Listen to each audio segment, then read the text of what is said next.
Bab 41. Ketika Qin Mu berlari kencang, ia menciptakan embusan angin. Nenek Si dan si buta duduk di ujung embusan angin itu untuk bepergian. Ujung embusan angin mirip dengan puncak gelombang. Gelombang tercipta dari pergerakan air, sedangkan gelombang angin yang diciptakan Qin Mu adalah puncak hembusan angin itu sendiri. Pemuda yang berada di punggung Qin Mu segera turun dan membawa ketiganya menuju rumahnya dengan tergesa-gesa. Ia terus mendesak agar mereka bergerak cepat. Qin Mu menenangkan pikirannya dan memasuki halaman rumah besar itu. Desa ini jauh lebih besar daripada desa lansia penyandang disabilitas, dihuni lebih dari 100 keluarga.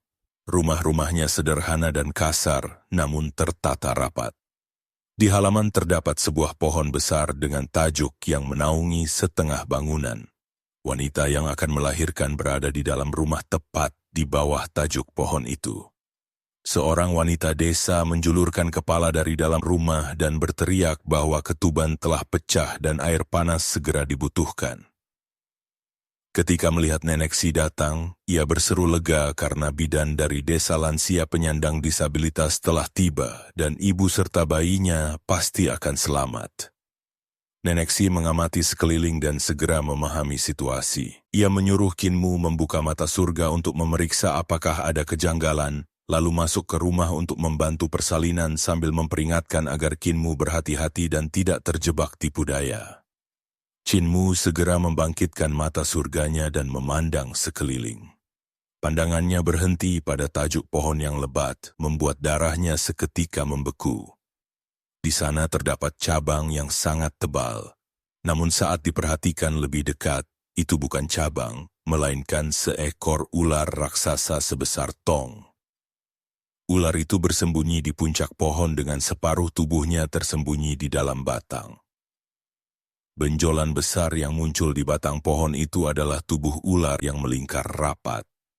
Dari ukurannya saja Qin Mu tahu ular itu jauh lebih besar daripada ular naga hijau yang pernah ditangkap sebelumnya. Setengah tubuhnya kemungkinan tertanam di dalam tanah bersama akar pohon. Seluruh pohon memancarkan gas hitam pekat yang menyelimuti rumah tersebut. Ular raksasa itu menjulurkan lidah merahnya dan menundukkan kepala ke arah ruangan tempat wanita melahirkan. Qin Mu langsung menyadari niatnya. Ketika ia menutup mata surga dan melihat dengan mata biasa, pohon itu tampak normal. Namun saat mata surga dibuka kembali, ular itu masih melingkar, menunggu saat untuk memakan jiwa bayi yang akan lahir. Jelas bahwa selama beberapa tahun terakhir, ular itu telah memakan jiwa bayi-bayi dari wanita tersebut. Amarah Qin Mu meledak. Ia menoleh ke arah si buta dan memanggilnya dengan suara tertahan. Si buta menjawab tenang bahwa Nenek Si telah menyerahkan semuanya kepada Qin Mu. Dan ini adalah perburuan pertamanya. Ia menyuruh Qin Mu bertindak cepat karena bayi akan segera lahir. Qin Mu menarik napas panjang dan berjalan ke bawah pohon.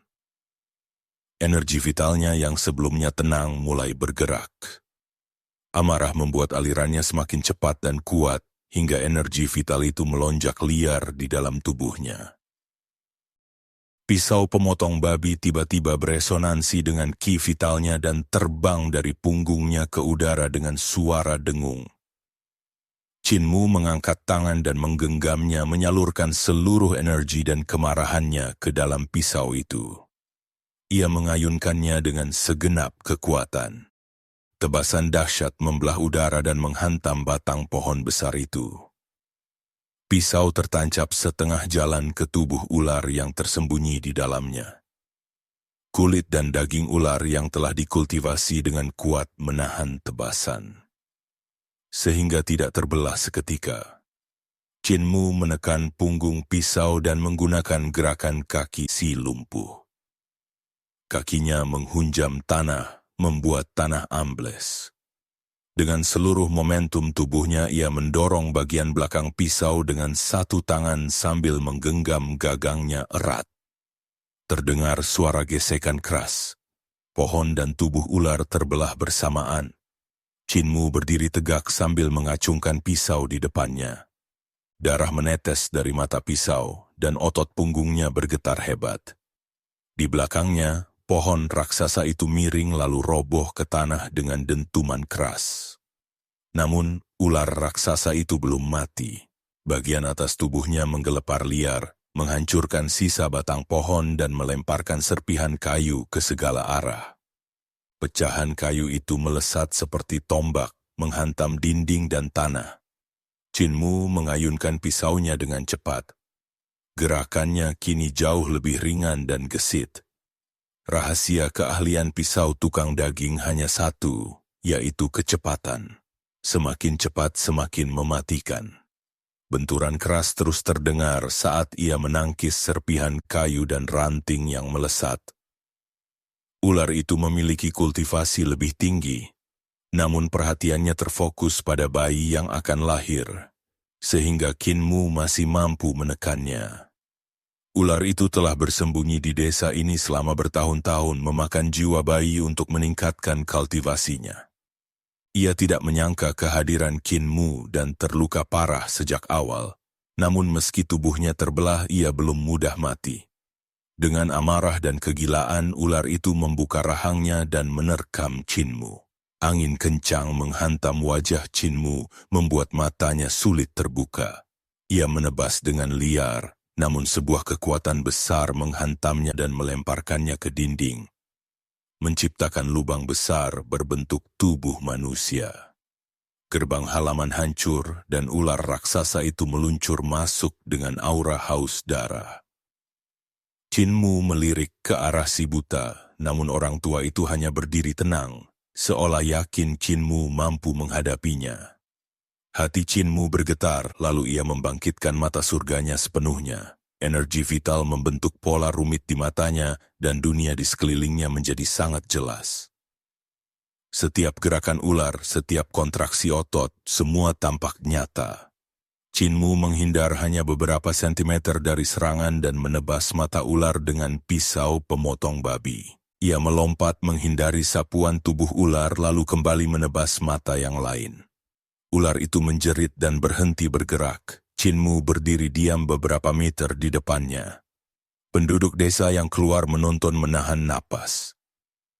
Di bawah cahaya lampu minyak yang redup, mereka menyaksikan seorang bocah berusia belasan tahun berdiri berhadapan dengan ular raksasa. Tiba-tiba seorang gadis kecil berteriak ketakutan. Ular itu langsung bergerak dan menerkam ke arah keluarga itu dengan rahang terbuka lebar. Bab 42. Saat ular raksasa itu bergerak, Chin-Mu langsung melompat maju. Pisau pemotong babi di tangannya berputar seperti badai, menebas dengan panik ke titik lemah di antara kepala dan tubuh ular itu. Keahlian pisau jagal, matahari terbit di laut timur 1000 lapis ombak. Gerakan ini harus memiliki kemegahan seperti matahari raksasa yang terbit dari cakrawala, diiringi ribuan gelombang yang saling bertindihan. Satu tebasan untuk menghancurkan segala sesuatu yang menghalangi jalannya. Di benak Chin-Mu hanya ada satu pikiran. Potong, potong, potong, potong, potong. Ia harus memenggal kepala ular itu. Darah menyembur ke udara. Kepala ular raksasa yang berbentuk segitiga dan selebar meja terpisah dari tubuhnya, namun masih melayang ke depan karena inersia, terus meluncur ke arah keluarga kecil yang terdiri dari 3 orang. Chin-Mu segera melompat, melampaui kepala ular itu, lalu menendang keras ke bawah. Tendangan itu menghantam rahang ular, memaksa mulutnya menutup rapat. Tubuh Chin-Mu jatuh bersama kepala ular dan mendarat tepat di depan keluarga tersebut. Ketiganya berdiri terpaku, menatap bocah di hadapan mereka dengan wajah pucat dan kosong. Chin-Mu membungkuk sedikit dan tersenyum kepada gadis kecil itu, memperlihatkan gigi putihnya lalu mengatakan bahwa semuanya telah aman sekarang. Tangisan bayi tiba-tiba terdengar dari dalam rumah. Seorang wanita bergegas keluar sambil tersenyum penuh kelegaan. mengabarkan bahwa ibu dan bayinya selamat. Kinmu segera menyarungkan kembali pisau pemotong babi ke dalam sarung kulit sapi, lalu berlari kembali ke halaman. Pemuda desa itu telah masuk ke rumah dengan penuh semangat, sementara Nenek Si keluar untuk membersihkan tangannya, melirik keluarga yang penuh kebahagiaan itu dengan tatapan lembut. Nenek Si bertanya apakah Kinmu merasa puas. Kinmu menatap keluarga kecil yang saling berpelukan itu dan mengangguk pelan. Tangannya tanpa sadar terangkat dan memegang Lien Tin Giok di dadanya. Nenek Si melihat gerakan itu dan menghela napas dalam hati. Si buta melangkah ke depan sambil menguap, mengatakan bahwa urusan di sini telah selesai dan sudah waktunya beristirahat. Ia menambahkan bahwa rumah ini tidak luas dan mereka mungkin harus berdesakan. Nenek Si menoleh dengan tatapan tajam. Si buta langsung gemetar, menusukkan tongkat bambunya ke tanah, lalu berpaling sambil mengeluh bahwa bahkan orang buta sekarang dipandang dengan ganas. Ia pun menyatakan akan tidur di jalanan saja. Kinmu lalu bertanya mengapa tidak seorang pun di desa ini menyadari keberadaan ular raksasa tersebut selama bertahun-tahun. Ia teringat desa lansia penyandang disabilitas, tempat para tetua meski memiliki kekurangan fisik, semuanya memiliki kemampuan luar biasa. Sementara penduduk desa ini sebagian besar hanyalah manusia biasa, dengan kultivasi yang tidak tinggi. Nenek Si menjelaskan bahwa di reruntuhan besar hanya ada satu desa lansia penyandang disabilitas. Kebanyakan orang di desa ini adalah manusia biasa yang terlambat menyelamatkan diri dari bencana, atau orang-orang yang melarikan diri dari dunia luar karena tekanan pajak dan penderitaan hidup. Mata Kinmu berbinar saat mendengar tentang dunia luar. Namun Nenek Si dengan dingin menyatakan bahwa dunia luar jauh lebih berbahaya daripada reruntuhan besar. Jika tidak demikian, mereka tidak akan bersembunyi di tempat ini. Ia memperingatkan Kinmu agar tidak selalu memikirkan untuk pergi keluar. Kinmu menggaruk kepalanya, tidak mengerti mengapa Nenek Si yang biasanya ramah tiba-tiba menjadi tegas. Dengan suara rendah, Nenek Si menjelaskan bahwa ular tersebut sengaja dibiarkan masuk ke desa. Hewan buas aneh seharusnya tidak bisa menembus desa, tetapi ular itu bisa bersembunyi selama bertahun-tahun. Ini menunjukkan adanya seseorang yang sengaja memeliharanya. Metode ini adalah teknik sekte sesat, menggunakan ular untuk menyerap penuma dan jiwa bayi, lalu menyerap esensi ular untuk membalikan penuma pra surgawi. Orang itu pasti telah berkultivasi selama bertahun-tahun dan memiliki kemampuan luar biasa. Ia menambahkan bahwa seseorang akan datang malam ini, dan Kinmu tidak boleh bergerak atau bersuara apapun meskipun melihat sesuatu yang aneh. Hasilnya akan terlihat saat pagi tiba. Perasaan gelisah mulai tumbuh di hati Kinmu. Keluarga itu larut dalam kebahagiaan cukup lama sebelum akhirnya menyiapkan tempat beristirahat. Mereka memberikan kamar tengah dan kamar dalam untuk Nenek Si dan Kinmu. Nenek Si menerima tanpa menolak. Kinmu tidur di kamar tengah, sementara Nenek Si di kamar dalam. Tak lama kemudian, Kinmu tertidur. Di tengah malam yang sunyi, tubuh Kinmu tiba-tiba menggigil hebat. Ia membuka mata dan menyadari bahwa seluruh tubuhnya tidak bisa digerakkan. Pintu kamar tengah berderit terbuka perlahan. Cahaya redup menyelinap masuk, dan sebuah bayangan panjang muncul di lantai. Kinmu mencoba membuka mulut, tetapi tidak mampu mengeluarkan suara. Bayangan itu bergerak, merambat ke dinding, berubah bentuk, menampakkan gigi dan cakar tajam yang mengerikan. Keringat dingin mengalir di dahi Kinmu saat bayangan itu merayap ke langit-langit dan menggantung lurus di atasnya. Itu adalah bayangan yang nyata, pipih namun lentur, seperti tubuh seorang praktisi yang mampu melenturkan dirinya secara ekstrim. Hembusan angin masuk dari celah pintu membawa sebuah bendera putih kecil berbentuk segitiga. Bayangan itu menangkapnya dan mengibaskannya ke arah Kinmu. Pada saat yang sama, pintu kamar Nenek Si terbuka. Sebuah manik perak melesat keluar dan berhenti tepat di tengah dahi Qin Mu, berputar tanpa suara. Pedang-pedang halus yang hampir tak terlihat terus keluar dari manik tersebut. Bendera putih menyerang tanpa henti, tetapi setiap serangan diblokir oleh manik perak itu. Tidak ada suara benturan, tidak ada kehancuran, hanya pertarungan sunyi yang mencekam. Beberapa saat kemudian, bayangan itu bergetar dan memuntahkan darah. Bendera putih terbang menjauh, dan bayangan hitam itu mengalir keluar dari rumah seperti air sebelum menghilang. Manik perak berhenti berputar dan kembali ke kamar Nenek Si tanpa jejak. Tubuh Qin Mu akhirnya bisa bergerak. Ia terengah-engah, menatap noda darah di lantai memastikan bahwa semua yang terjadi bukanlah ilusi. Di luar rumah, terdengar suara gong penjaga malam yang menandai waktu. Setelah memukul gong 3 kali, penjaga itu berjalan pulang.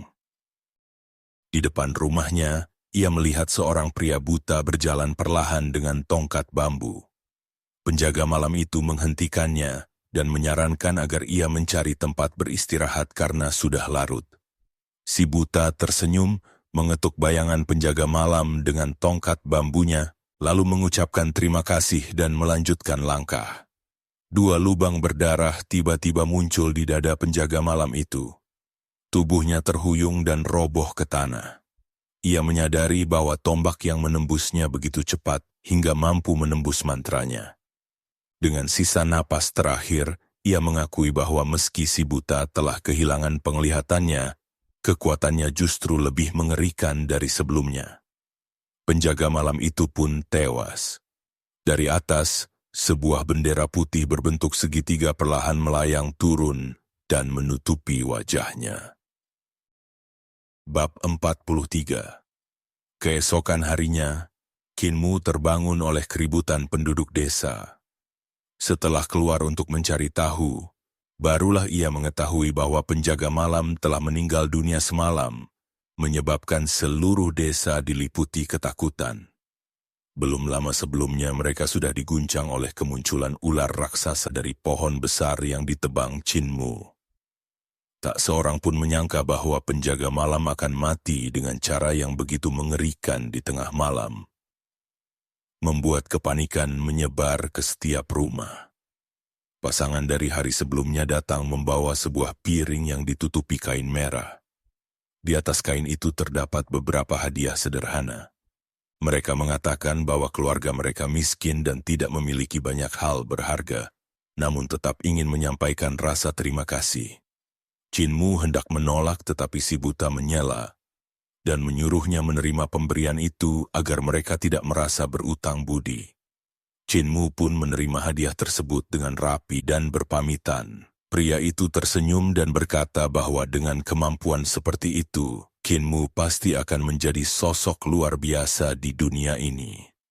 Nenek Si langsung menimpali bahwa naga dan burung phoenix hanyalah bahan makanan di meja makan. Ia menyuruh Qin Mu agar tidak menjadi naga atau phoenix, melainkan menjadi orang yang melahap naga dan phoenix. Pasangan itu hanya bisa saling memandang tanpa berkata apapun. Nenek Si melambaikan tangan menyuruh mereka pulang, lalu mengajak Qin Mu dan si buta melanjutkan pesta kuil. Di tengah perjalanan, Qin Mu akhirnya menanyakan apa yang sebenarnya terjadi semalam. Ia bertanya tentang kematian penjaga malam, metode pembiakan ular, butiran perak yang melayang di dahinya, serta mengapa penduduk desa lansia penyandang disabilitas terasa jauh dari kata biasa. Nenek Si merasa kepalanya sakit karena terlalu banyak pertanyaan. Ia menatap si buta dengan tatapan memohon. Si buta tertawa kecil, melangkah ke depan lalu menabrak pohon dan pingsan. Nenek Si menginjak wajah si buta beberapa kali tetapi ia tetap tidak sadarkan diri. Qin Mu segera menggendong si buta di punggungnya dan menatap Nenek Si dengan penuh harap. Nenek Si mengeluarkan jarum dari keranjangnya dan menusukkannya ke pantat si buta. Darah menyembur tetapi si buta tetap pingsan. Dengan mendesah, Nenek Si akhirnya menjelaskan bahwa penjaga malam itu memang seorang praktisi jalur iblis yang membiakkan ular. Ia menggunakan teknik ilusi hantu dari sekte iblis surgawi, seni yang memungkinkan tubuh dan bayangan bertukar peran. Nenek Si menggunakan keterampilan pembunuhan bayangan untuk melukai bayangannya, namun karena janji lama yang mengikatnya untuk tidak membunuh murid sekte iblis surgawi, ia hanya memaksanya mundur. Orang yang benar-benar membunuh penjaga malam itu adalah si buta. Qin Mu kembali bertanya tentang butiran perak dan teknik pedang. Nenek Si menunjukkan sebuah peluru perak di telapak tangannya dan mengatakan bahwa ia tidak bisa mengajarkan teknik pedangnya. Jika Qin Mu mempelajarinya, seseorang yang jauh lebih hebat tidak akan mau mengajar. Ia menyatakan bahwa teknik pedang terbaik di dunia bukan miliknya. Ia memperingatkan Qin Mu agar berhenti menebak. Orang itu hanya akan mengajar setelah berdamai dengan dirinya sendiri. Saat Qin Mu mampu mengalahkan para tetua desa, barulah ia layak mempelajari teknik pedang sejati. Si buta akhirnya terbangun dan berkata bahwa orang tersebut adalah yang paling berpengetahuan dan paling menakutkan di desa. Bahkan jika mereka bekerja sama, belum tentu mampu mengalahkannya. Nenek Si kembali menusukkan jarum ke pantat si buta sebagai pelampiasan amarah. Si buta lalu menjelaskan bagaimana ia membunuh penjaga malam. Teknik ilusi hantu memungkinkan bayangan menjadi tubuh asli. Jika seseorang menyerang tubuh, maka bayangan akan membunuh penyerang. Si buta menggunakan tongkat bambunya untuk memakukan bayangan itu ke tanah 2 kali, sehingga penjaga malam tewas. Qin Mu kemudian bertanya tentang teknik pembiakan ular untuk menyerap pneuma dan jiwa bayi. Nenek Si menjelaskan bahwa teknik itu disebut teknik kebebasan pra-surgawi. Teknik ini digunakan untuk mengubah pneuma pasca surgawi menjadi pra-surgawi. Versi sejatinya menyerap energi langit dan bumi serta esensi matahari dan bulan. Bukan menggunakan metode keji seperti mengorbankan bayi. Ia merasa khawatir karena kehadiran anggota sekte iblis surgawi menandakan bahwa reruntuhan besar tidak akan lagi damai. Orang-orang dari sekte itu selalu muncul berkelompok. Ketiganya kembali ke kuil nenek dan melanjutkan pesta kuil. Menjelang sore, penduduk desa mulai kembali ke kampung masing-masing, dan Qin Mu kembali mengemudikan gerobak sapi menuju desa lansia penyandang disabilitas. Di atas gerobak, Pak Tuama tiba-tiba menyatakan bahwa Qin Mu kini boleh berburu sendiri. Ia telah tumbuh dewasa. Hati Qin Mu terasa hangat dan ia tersenyum cerah. Nenek Si mengingatkan bahwa Qin Mu hanya boleh berburu binatang aneh dan tidak menantang penguasa wilayah. Ia juga harus tetap menggembalakan sapi setiap sore dan memastikan mereka makan cukup rumput. Wajah Qin Mu langsung muram.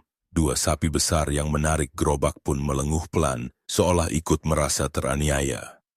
Qin Mu bertanya apakah kedua sapi itu sebenarnya juga manusia. Nenek Si hanya tertawa kecil dan menyuruhnya menebak. Qin Mu memilih untuk tidak menebak. Tiba-tiba angin kencang bertiup dari belakang. Qin Mu merasakan dorongan aneh dan melompat turun dari gerobak, mengejar angin itu. Ia ingin menjejakkan kaki di puncak embusan angin dan melintasi langit. Kecepatannya meningkat pesat.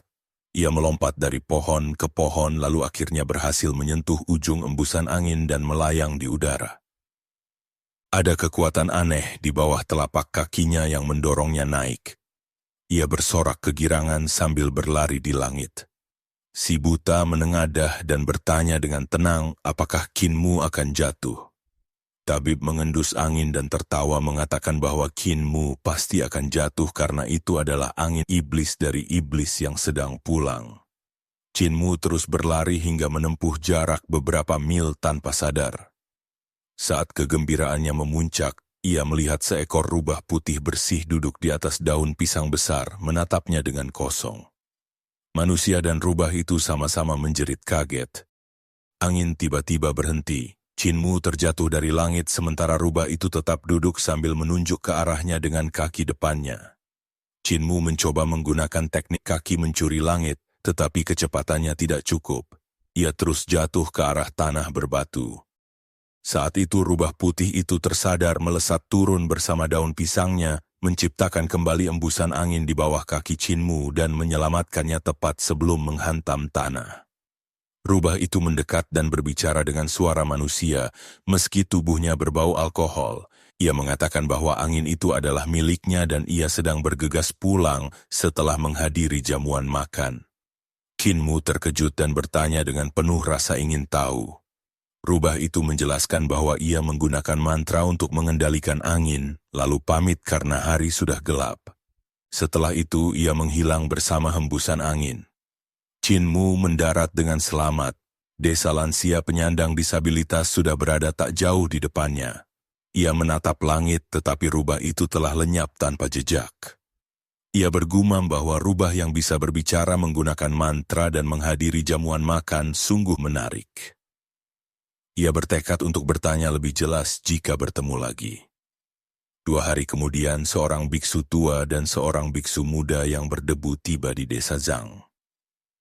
Mereka meminta semangkuk air hangat, mengaku sering sakit perut karena terlalu lama mengembara. Setelah minum, biksu tua itu tersenyum ramah dan mengatakan bahwa ia merasakan aura iblis di desa ini dan menawarkan bantuan. Penduduk desa menjelaskan bahwa iblis tersebut telah disingkirkan, berupa ular besar yang bersembunyi di batang pohon dan dibunuh oleh seorang pemuda. Biksu tua itu terkejut, mengatakan bahwa ia masih merasakan aura iblis yang kuat, lalu bertanya apakah ada seseorang yang baru saja meninggal di desa ini. Bab 44. Para penduduk di rumah Zhang berkerumun dengan wajah panik. Salah seorang dari mereka berseru bahwa penjaga malam telah meninggal dunia. Tetua itu terdiam sejenak sebelum bertanya sama ada jasad penjaga malam sudah dikebumikan. Dia menjelaskan bahwa penjaga malam itu kemungkinan besar adalah iblis dan jika dibiarkan tubuhnya boleh berubah menjadi mayat hidup. Penduduk rumah Zhang terkejut dan segera membawa 2 orang itu ke kuburan. Mereka mengatakan bahwa penjaga malam baru sahaja dikebumikan sehari sebelumnya. Tetua itu mengangkat jarinya dan menunjuk ke depan. Tanah kuburan tiba-tiba terbelah dan sebuah peti mati tipis terangkat keluar dari dalam liang, melayang di udara di hadapan semua orang. Paku-paku peti mati tercabut satu demi satu, penutupnya terangkat, dan ketika peti mati jatuh kembali ke dalam tanah, jasad penjaga malam masih terapung di udara dengan wajah tertutup kain putih. Biksu tua dan biksu muda saling berpandangan setelah membuka kain itu. Tanpa berkata apa-apa mereka mengangguk. Tetua itu melafalkan mantra dan kembali menunjuk jasad tersebut. Api langsung menyala, membakar tubuh penjaga malam hingga menjadi abu dalam sekejap. Penduduk desa segera berterima kasih dan menawarkan emas serta perak sebagai hadiah. Pemuda itu menolak dengan sopan, tetapi tetua itu mengatakan bahwa perbuatan baik wajar menerima balasan. Akhirnya hadiah itu diterima. Tetua itu kemudian bertanya tentang pemuda yang membunuh ular besar serta orang-orang di sekitarnya.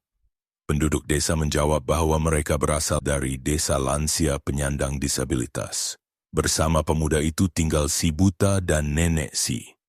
Jika mengikuti sungai ke hulu, desa itu boleh ditemui kira-kira 14 mil dari tempat tersebut. Tetua itu mengucapkan terima kasih, dan mereka pun melanjutkan perjalanan ke hulu. Dalam perjalanan, tetua itu menghela nafas panjang. Dia mengatakan bahwa kematian ibarat lampu yang padam. Lampu ketua Aula Mo telah padam. Penjaga malam itu sebenarnya adalah ketua Aula Mo dari sekte iblis surgawi. Dia telah menempuh jalan sesat dengan menggunakan bayi untuk mengkultivasi teknik kebebasan surgawi. Walaupun pantas mati, dia tetap merupakan ketua aula sekte suci. Tetua itu menjelaskan bahwa pembunuhnya kemungkinan adalah dewa tombak yang telah memaku jiwa dan tubuhnya. Pada kain putih itu juga terdapat bekas pedang, menandakan bahwa sebelum bertemu Dewa Tombak, Ketua Aula Mo telah bertemu dengan pemimpin sekte sendiri. Para pemuda mendengarkan dengan senyap. Tetua itu menambahkan bahwa pemimpin sekte sentiasa misterius. Sejak bersembunyi di reruntuhan besar, Para ahli sekte telah mencarinya tanpa hasil. Dia tidak menyangka ketua Aula Mo akan bertemu dengannya di tempat ini. Pemuda di sisi tetua membuka mulutnya. Suaranya tua dan berat. Dia mengatakan bahawa setelah pemimpin sekte membunuh ketua sekte lama dan mencuri kitab suci iblis surgawi pendidikan agung, dia menghilang selama 40 tahun. Selama 40 tahun itu, mereka mencarinya tanpa henti dan akhirnya menemui jejaknya di sini. Keesokan paginya, di desa lansia penyandang disabilitas, tabib mengantar kepala desa hingga ke pintu masuk. Setelah menyeduh teh, suara ayam naga betina terdengar dari dalam desa. Nenek Si menyuruh Kin Mu mengambil telur. Namun begitu Kin Mu memasuki kandang, naga betina itu menyerangnya hingga wajahnya berdarah. Makhluk itu sangat ganas, mampu memuntahkan api berbentuk ular, dengan bulu setajam pisau dan cakar yang mampu menghancurkan logam. Kin Mu coba melawan beberapa kali sebelum menyadari dirinya bukan tandingan. Dia melarikan diri dalam keadaan tercungap-cungap. Si jagal tertawa terbahak-bahak melihat Kin Mu dikejar naga betina ke seluruh desa. Nenek Si mengambil kesempatan itu untuk mencuri telur. Naga betina yang menyadari telurnya hilang kembali mengamuk dan mengejar Kin Mu sekali lagi. Setelah kekecohan itu berakhir, Kin Mu menenangkan dirinya. Dia mengikat pisau pembantai babi di punggungnya, membawa pedang, palu besi, tongkat kahara, dan beberapa pil penguat vitalitas sebelum meninggalkan desa untuk berburu sendirian. Ini adalah pertama kalinya dia berburu sendiri. Walaupun bersemangat, kekalahan oleh naga ayam masih membuatnya sedikit kecewa. Di luar desa dia bertemu seorang pemuda dan seorang tetua berpakaian seperti pengembara. Mereka memberi hormat kepada kepala desa dan tabib, lalu meminta secangkir teh. Kepala desa menyambut mereka dengan tenang. Tetua itu memandang Kin Mu dengan senyum ramah dan menyebut bahwa pemuda itulah yang membunuh ular besar. Namun kepala desa segera menyuruh Kin Mu pergi mengurus urusannya sendiri. Setelah Kin Mu beredar, pemuda itu berbicara kepada kepala desa. Mereka mengakui bahwa mereka pernah bertemu sebelumnya dan merasa lega masih ada orang dari generasi lama yang hidup. Pemuda itu menyatakan tujuannya datang adalah untuk menemui Nenek Si. Sekte mereka telah kehilangan pemimpin selama 40 tahun dan Nenek Si harus memberi jawaban. Kepala desa mengatakan bahwa setelah tinggal di desa mereka tidak lagi berurusan dengan dunia luar. Dia juga mengatakan bahwa Nenek Si telah pergi. Pemuda itu tidak memaksa. Dia memerintahkan tetua disiplin untuk membangun sebuah desa dan bermalam di sana. Energi jahat membumbung ke langit membentuk sebuah dekrit raksasa. Dalam masa beberapa jam, raksasa-raksasa datang membawa patung batu. Tukang kayu, pelukis, dan tukang batu tiba silih berganti. Sebuah desa lengkap terbina di samping desa lansia penyandang disabilitas. Satu demi satu orang asing datang menetap. Pedagang, cendekiawan, nelayan, wanita penghibur semuanya hadir. Matua berbisik dengan wajah serius bahawa 360 aula sekte iblis surgawi mungkin telah berkumpul di sini. Si pincang tertawa lebar, mengatakan bahawa semua orang sedang mencari Nenek Si. Si tuli mengatakan bahawa Nenek Si telah berubah menjadi rusa dan pergi lebih awal untuk mengawasi Kin Mu secara diam-diam. Sekte iblis hampir memindahkan seluruh kekuatannya ke tempat ini. Sementara itu jauh di dalam hutan, Kin Mu menyadari bahawa Nenek Si terus mengikutinya dalam berbagai bentuk. Setelah berkali-kali ditegur, Nenek Si akhirnya pergi. Kin Mu melanjutkan perjalanan hingga tiba di sebuah air terjun yang indah. Di sana terdapat sebuah gubuk jerami dengan asap mengepul. Seekor rubah putih keluar dari gubuk membawa tabung bambu sebelum masuk kembali. Kin Mu berdiri diam, menyadari bahawa tempat terpencil ini menyembunyikan seseorang yang luar biasa. Bab 45. Kin Mu maju dan melihat rubah putih berpegangan pada pipa bambu, menggembungkan pipinya sambil meniupkan udara ke dalam tungku. Kin Mu berdeham pelan dan bertanya apakah ada orang di rumah. Rubah putih di gubuk jerami itu terkejut. Ia segera menyembunyikan tabung bambu dan berbicara dengan suara tua, mengomel bahwa ketenangannya terganggu dan mengaku sebagai iblis kuno yang bisa mengubah orang menjadi abu. Kinmu tertawa terbahak. Rubah putih itu mengangkat kepalanya dan menatap keluar jendela. Setelah melihat pemuda di depannya, ia menghela napas lega. Suaranya kembali lembut dan manis. Ia berkata bahwa pemuda itulah yang pernah meminjam anginnya. Karena sedikit mabuk saat pesta hari itu, ia meminta maaf atas sikap kasarnya dan mempersilahkan Kinmu masuk. Kinmu memasuki gubuk jerami dan menatap sekeliling.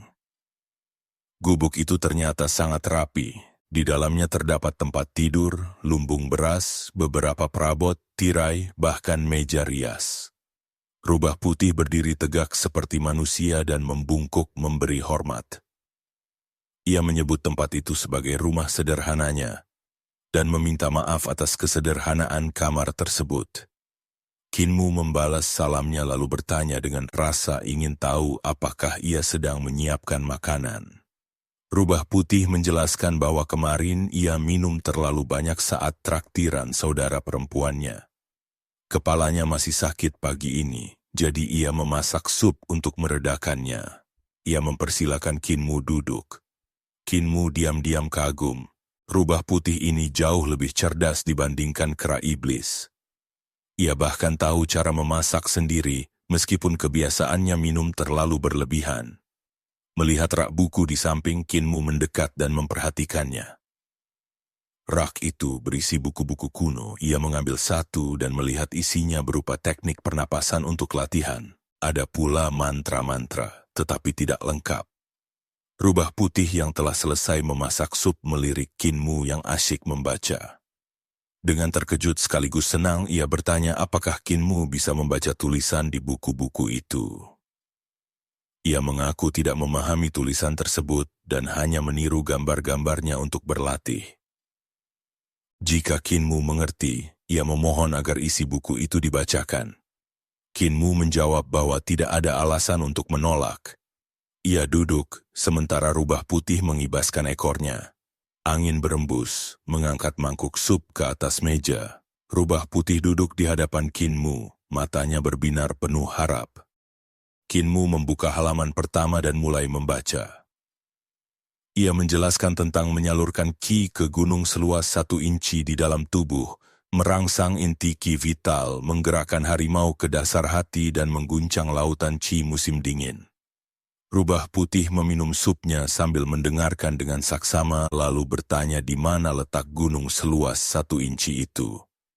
Kinmu menjelaskan bahwa tempat itu berada di jantung alis, lokasi harta karun ilahi embrio roh.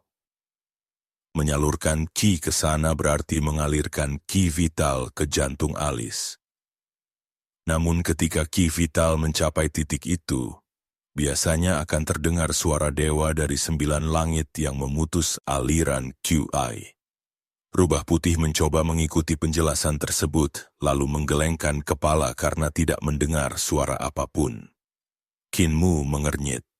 Selama ini setiap kali ia mengarahkan ki vital ke jantung alisnya, suara dewa selalu muncul.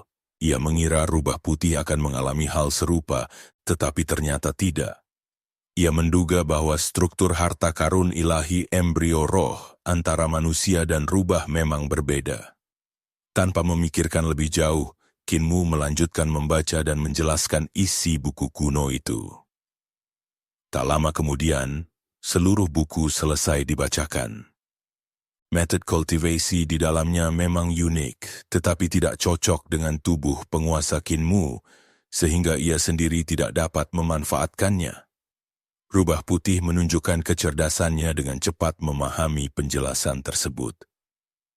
Ia tersenyum dan mengakui bahwa selama ini ia berlatih hanya dengan mengandalkan gambar, mengira sudah menguasai semuanya. Ternyata masih banyak kesalahan. Ia berterima kasih kepada Kinmu karena telah menghilangkan kebingungannya. Ia kemudian memperkenalkan diri sebagai Hu Linger dan menanyakan nama Kinmu. Kinmu memperkenalkan dirinya sebagai Kinmu. seorang penggembala sapi bermarga Qin, dan menyebut bahwa dirinya bukan pemuda biasa. Ia bertanya dari mana Hulinger mendapatkan buku-buku kuno tersebut. Hulinger meminum supnya hingga habis dan merasa jauh lebih baik. Ia menceritakan bahwa sekitar 20 mil ke barat terdapat reruntuhan. Suatu kali ia terlambat pulang dan bersembunyi di sana dari kegelapan. Tanpa sengaja ia membuka sebuah ruang batu dan menemukan beberapa buku serta sebotol ramuan. Setelah meminum ramuan itu ia menjadi cerdas dan memiliki kesadaran sendiri. Ia membawa pulang buku-buku tersebut, meskipun hanya bisa mempelajarinya lewat gambar. Qin Mu terkejut. Ia menduga bahwa tempat itu mungkin adalah istana naga milik Raja Naga Sungai Bergelombang. Hulinger mengangguk dan mengatakan bahwa memang ada banyak patung naga di sana, tetapi bagian dalamnya sangat berbahaya. Ada sesuatu yang licik, sehingga ia tidak berani masuk lebih jauh. Qin Mu segera bertanya apakah Hulinger bisa mengantarkannya ke sana. Hulinger tampak ragu dan mengatakan bahwa tempat itu tidak bisa dijelajahi sembarangan. Bahkan ketika baru sampai di pintu ia sudah ketakutan. Qin Mu menjadi semakin bersemangat dan berkata bahwa mungkin di sana benar-benar ada Raja Naga. Hulinger menolak dengan cepat, lalu mengedipkan mata dengan licik. Ia berkata bahwa jika Qin Mu bersedia sering datang untuk membacakan buku-buku kuno kepadanya, ia akan mengantar Qin Mu ke sana meskipun ia sendiri tidak akan masuk. Qin Mu langsung menyetujui. Ia mengangkat telapak tangannya. Hulinger ragu sejenak, lalu mengangkat cakarnya dan menepukkannya ke telapak Qin Mu sebagai tanda kesepakatan. Setelah itu ia menghabiskan sisa supnya. Manusia dan rubah itu meninggalkan gubuk jerami dan bergerak ke arah barat. Di perjalanan Qin Mu bertanya tentang jamuan makan yang dihadiri Hulinger sebelumnya. Hulinger menjelaskan bahwa jamuan itu diadakan oleh Raja Iblis Agung, yang mengundang para iblis besar dari berbagai tempat. Setelah mendapatkan kitab-kitab kuno dari Istana Naga Sungai Bergelombang, kecerdasannya meningkat pesat, dan ia menjadi iblis besar yang cukup dikenal. Namun karena kekuatan fisiknya masih kalah, ia tetap berada di peringkat terbawah di antara para iblis besar. Hulinger melompat ke atas sehelai daun pisang dan melafalkan mantranya. Angin iblis berhembus mengangkat daun pisang ke udara. Ia tersenyum dan menjelaskan bahwa Raja Iblis Agung telah mengembangkan tubuh manusia yang sangat kuat, sehingga semua iblis besar dalam radius 1000 mil harus mematuhi perintahnya. Angin iblis membawa Hulinger ke langit. Qin Mu melompat dan berlari di atas angin, mengikuti arah barat. Sekitar 1 mil dari gubuk jerami, seekor taoti raksasa tampak kebingungan.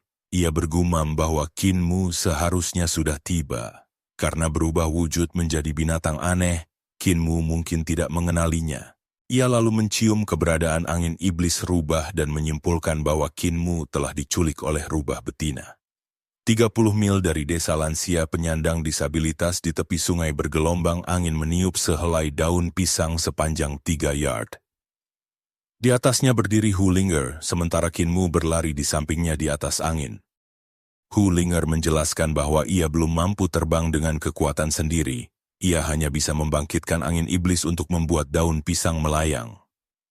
Jika ia mencoba berlari di atas angin seperti Qin Mu, ia pasti akan jatuh. Ia lalu mengatakan bahwa istana naga sudah dekat. Ia menurunkan angin iblisnya. Perlahan daun pisang dan Qin Mu turun hingga mendarat di tanah. Qin Mu memandang sekeliling. Sungai bergelombang berkelok mengitari sebuah gunung besar. Air biru jernih mengalir di sekitar gunung hijau. Kicau burung menggema di lembah. Monyet berayun di pepohonan, sementara ikan besar dan binatang sungai berenang di air. Semuanya tampak damai. Hulinger melompat-lompat ke depan dan Qin Mu segera mengikutinya. Mereka menuju gunung yang dikelilingi sungai.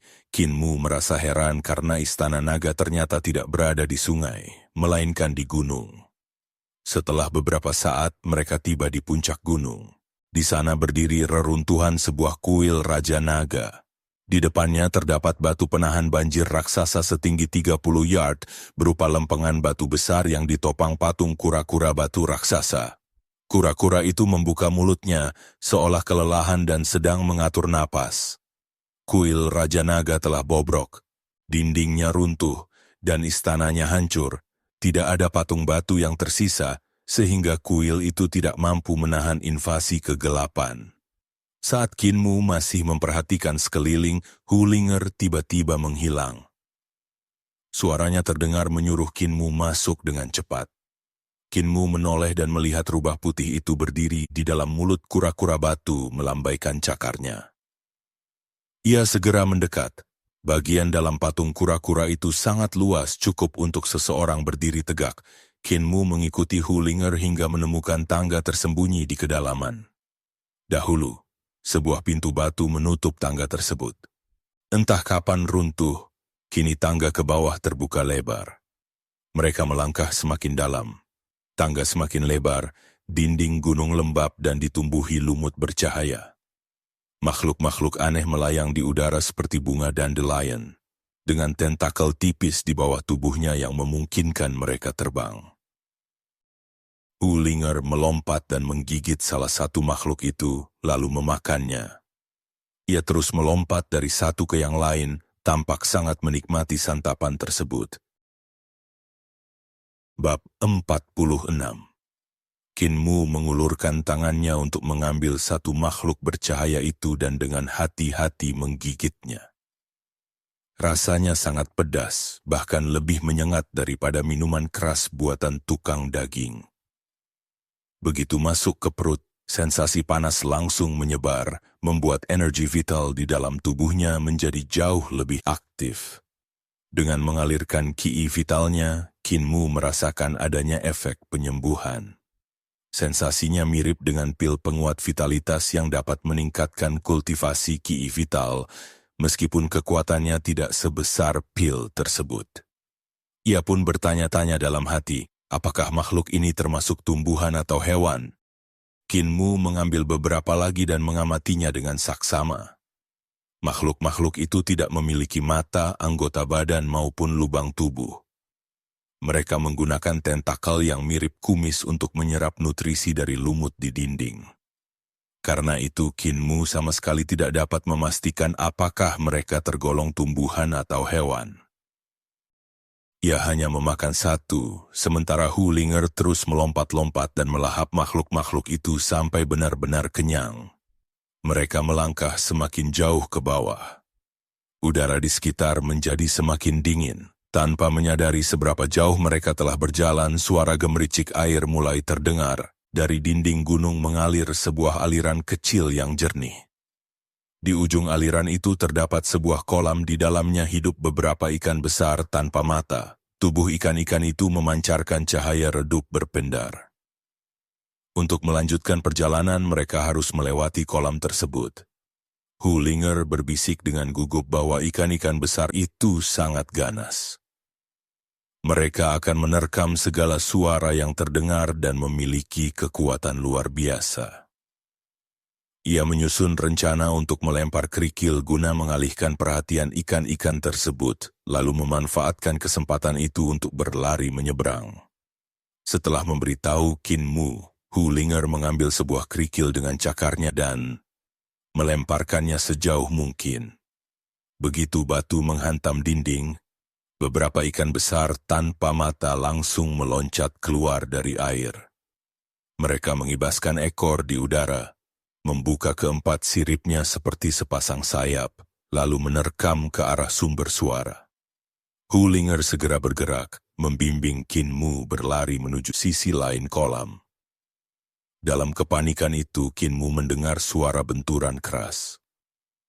Ikan-ikan aneh tersebut menabrak dinding dan menggigitnya, meninggalkan lubang-lubang besar dengan mulut mereka yang ganas. Batu gunung yang sangat keras itu tampak seperti tahu di hadapan gigi mereka. Jika makhluk-makhluk itu menggigit manusia, akibatnya sungguh tak terbayangkan.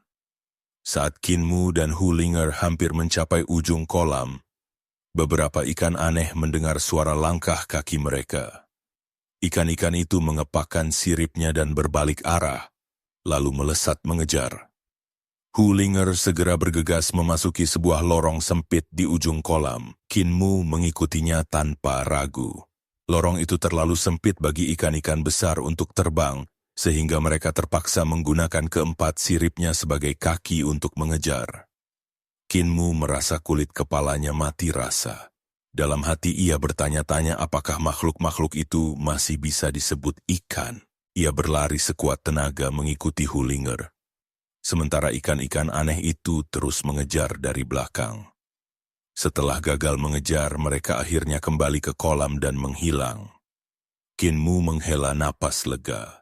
Jalan di depan mereka perlahan melebar. Tak lama kemudian, mereka memasuki sebuah gua berbentuk trompet. Tiba-tiba, cahaya terang memantul dari gelombang kristal di atas, membuat Kinmu mendongak dan terpukau. Di atas kepala mereka, air sungai mengalir berlapis-lapis seperti langit cair. Kinmu dapat melihat kawanan ikan berenang di atasnya, bahkan seekor kura-kura emas raksasa. Ada pula ikan besar yang ukurannya menyerupai perahu kecil serta binatang buas sungai berukuran sangat besar. Salah satu ikan raksasa tampak bersemangat saat melihat Kinmu dan Hulinger. Ia membuka mulutnya yang mengerikan dan menerkam. Namun tubuhnya menghantam dinding air tak terlihat dan terpental ke belakang. Ikan itu menggelengkan kepala dengan bingung lalu berenang pergi. Kinmu menyadari bahwa mereka berada tepat di dasar sungai bergelombang. Sungai yang mengalir deras itu berada tepat di atas kepala mereka, namun airnya sama sekali tidak membanjiri tempat ini. Ketika menatap ke depan, jantung Kinmu bergetar. Satu demi satu pilar naga raksasa muncul di hadapannya. Setiap pilar menjulang puluhan meter berdiri kokoh di bawah sungai dengan puncaknya menyentuh aliran air. Lantai di bawah kaki mereka terbuat dari marmer putih. Di kejauhan sekitar 300 meter di depan berdiri sebuah kompleks istana di antara dua baris pilar naga. Pilar-pilar naga itu membentuk barisan yang menahan air sungai, menjaga area istana tetap kering. Namun sebagian besar istana telah runtuh. Jelas telah terjadi perubahan besar di tempat ini mengubahnya menjadi reruntuhan. Hulinger berhenti di depan puing-puing istana. Kinmu melihat lukisan dinding yang sudah buram pada dinding yang setengah runtuh. Lukisan itu menggambarkan seorang tetua berkepala naga yang mengundang para tamu ke sebuah jamuan.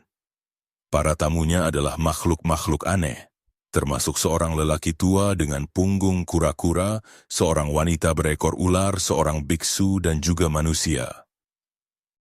Tiba-tiba terdengar suara benturan keras, sebuah pilar runtuh dan hampir menimpa Kinmu serta Hulinger. Hulinger berlari ke sebuah aula besar yang telah setengah runtuh dan menjelaskan bahwa di tempat itulah ia menemukan kitab-kitab kuno. Kinmu mendekat dan melihat sebuah ruangan batu tersembunyi di dalam dinding aula. Pintu batunya telah runtuh. Itulah sebabnya ruangan tersebut bisa ditemukan. Kini ruangan itu kosong, karena isinya kemungkinan besar telah dibawa oleh Hulinger. Hulinger menunjuk ke sebuah gerbang besar yang menjulang di depan mereka. Dengan wajah tegang, ia memperingatkan bahwa jika terus maju, bahaya besar menanti. Tempat itu terasa sangat menakutkan baginya. Kinmu menatap ke arah gerbang. Di baliknya samar-samar terlihat sebuah istana yang masih cukup utuh. Kabut tebal menyelimutinya membuat isi di dalamnya sulit terlihat. Istana itu tampak mengambang di tengah kabut. Hulinger berkata dengan suara gemetar bahwa di dalam sana terdapat keberadaan yang mengerikan. Begitu mendekati pintu, aura itu akan membuat siapapun goyah dan tak mampu berdiri. Kinmu melangkah maju sementara Hulinger dengan ragu mengikutinya. Saat mereka mencapai ambang pintu, aura jahat yang luar biasa kuat menghantam wajah Kinmu. Tubuhnya bergetar seolah separuh langit di hadapannya berubah menjadi awan gelap di siang hari. Di dalam kegelapan itu sesosok binatang buas raksasa menatapnya. Keberadaan itu terasa suci dan bermartabat, dengan kekuatan yang tak tertandingi. namun pada saat yang sama, ia juga buas dan jahat. Inilah bahaya besar yang dimaksud Hulinger. Kinmu menarik napas dalam-dalam dan menenangkan pikirannya. Perlahan semangatnya kembali stabil. Ia mengaktifkan mata surga.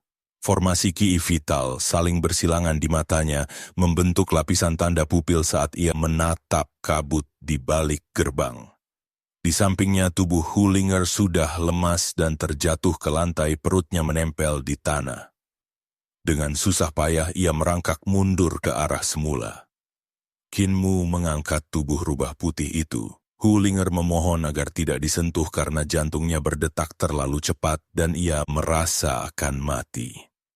Kinmu menenangkan bahwa Hulinger tidak akan mati karena semua yang ada di Istana Naga ini telah lama mati.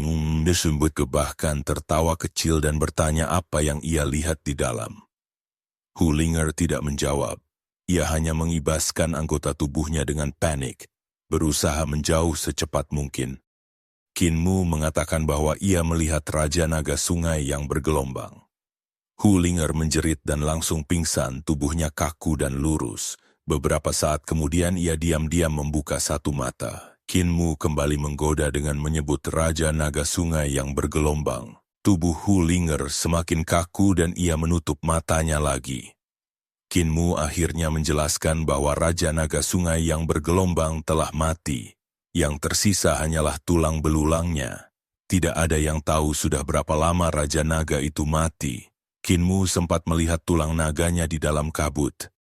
Hulinger langsung membuka mata dan bertanya dengan gugup apakah benar sudah mati. Kinmu mengangguk dan mengajak masuk, namun Hulinger segera menggeleng kuat. Kinmu hanya bisa pasrah, tetapi melihat Hulinger terus merangkak lemah keluar, ia kembali mengangkat rubah putih itu dan meletakkannya di pundaknya.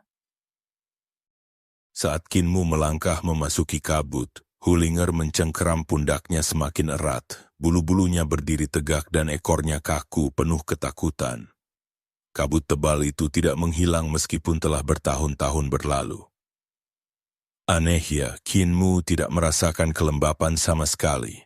Ia hanya melihat tetesan air melayang diam di udara, seolah waktu telah membeku. Di dalam kabut, ia melihat pecahan giok melayang di langit, potongan senjata spiritual, serta tulang-tulang yang patah. Semuanya mengambang tanpa suara, seakan tidak memiliki berat. Saat berada di ambang pintu tadi, Kinmu hanya melihat tulang naga, belum menyadari adanya benda-benda ini. Jelas telah terjadi pertempuran yang sangat sengit di tempat ini. Bahkan kerangka dan senjata spiritual para ahli pun hancur berkeping-keping.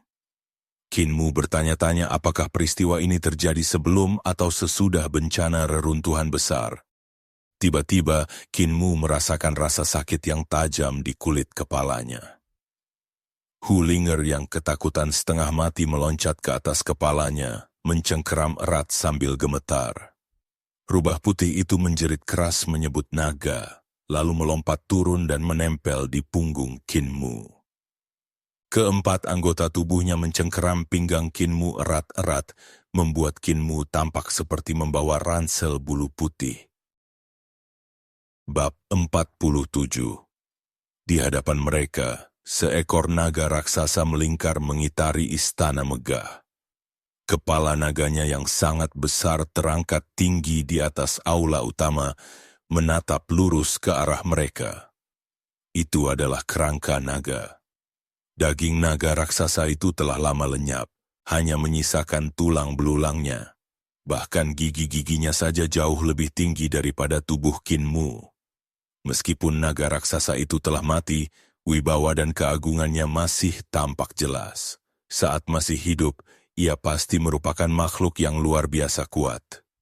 Kinmu membuka mata surganya untuk mengamatinya. Seketika, ia merasa seolah-olah kerangka naga itu hidup kembali. Cahaya ilahi menembus langit, dan naga raksasa itu tampak berkelok di dalam penglihatannya. Jelas naga itu telah mati, namun sikap dan auranya membuat Kinmu merasa seakan-akan ia masih hidup. Raja Naga Sungai bergelombang, naga sejati. Hati Kinmu bergetar saat menatap kerangka naga itu. Ia teringat pada teknik tinju yang diajarkan kakek Ma kepadanya, amukan 9 naga petir dari 8 hantaman guntur. Ki vital teknik ini terbagi menjadi 9 lapisan kekuatan. Lapisan pertama adalah terjangan naga murka, lapisan kedua adalah lilitan 2 naga. Setiap lapisan tambahan akan memunculkan 1 kekuatan naga lagi. Sejak kecil Qin Mu telah melatih tinju bersama kakek Ma dan mengulang teknik ini tak terhitung jumlahnya. Namun ia selalu gagal menangkap esensi sejatinya.